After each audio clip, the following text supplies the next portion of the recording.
Why bother to get married at all? In the words of the traditional Christian wedding service, God has established and sanctified marriage for the welfare and happiness of humankind. While true, that cannot be the end of the discussion for modern people. This is a more pressing question now than it has ever been in previous times. In the past, it was a given that to become an adult member of society, you married and had children, and the vast majority of people did so. But younger adults in Western countries today postpone marriage at unprecedented rates.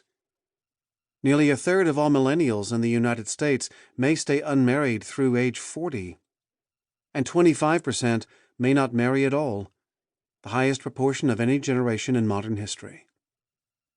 Why? There are two reasons that so many marriages never begin: economic stress and the rise of individualism in culture. Fears about marriage. The economic factor is seen in the widespread belief of single adults that they must be financially secure in a good career before they marry, and that, of course, their prospective mate should be as well. The background assumption is that married life is a drain on resources, especially with the arrival of children.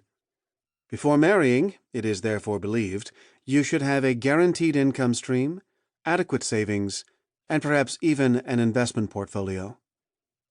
However, this view flies in the face of both statistics and tradition. Traditionally, you got married not because you were economically secure and stable, but in order to become so. Marriage brings with it unique economic benefits. Studies show that married couples save significantly more than singles. Spouses can encourage one another to greater levels of self-discipline than can friends. Spouses also provide each other with more support through the trials of life, so that they experience greater physical and mental health than singles. The other factor in the decline of marriage to which experts point is expressive individualism. This is a term popularized by sociologists to describe a growing cultural trend. In traditional cultures, our personal identity was worked out in our relationships. Who I am was defined by my place in a family and community, and perhaps by my place in the universe with God. I became a person of worth as I fulfilled my responsibilities in these relationships. In modern times, however, we have turned inward. Who I am must not be determined by what anyone else says or thinks about me. I become a person of worth as I discover my own deepest desires and feelings and express them. Once I determine who I am, then I can enter into relationships, but only with those who accept me on my own terms. This modern approach to identity is instilled in us by our culture in countless ways. In the 2016 film Moana, the crown princess of a Polynesian island has been told by her father that she is the island's future leader and will have to submit to many traditional responsibilities, but instead, Moana has a desire to set out to sea to find adventure.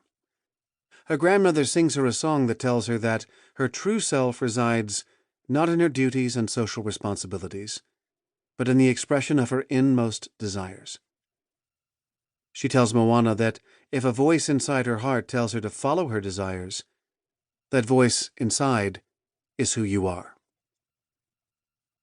We are assailed by this message at every turn, in television, movies, advertising, classrooms, books, social media, and casual conversation, until it is an unquestioned, virtually invisible assumption about how we become authentic persons. The effect of this modern self on marriage has been considerable. It means that we do not want to even consider marriage if we have not established our own unique identity. We don't want anyone else to have any say in who we are until we have fully decided it for ourselves. Further, today we expect and even demand that all relationships be transactional, provisional as long as profitable, and never binding and permanent. If impermanence is the standard, then marriage, and particularly parenting, are deeply problematic, since leaving a marriage is difficult and leaving a parenting relationship is essentially impossible.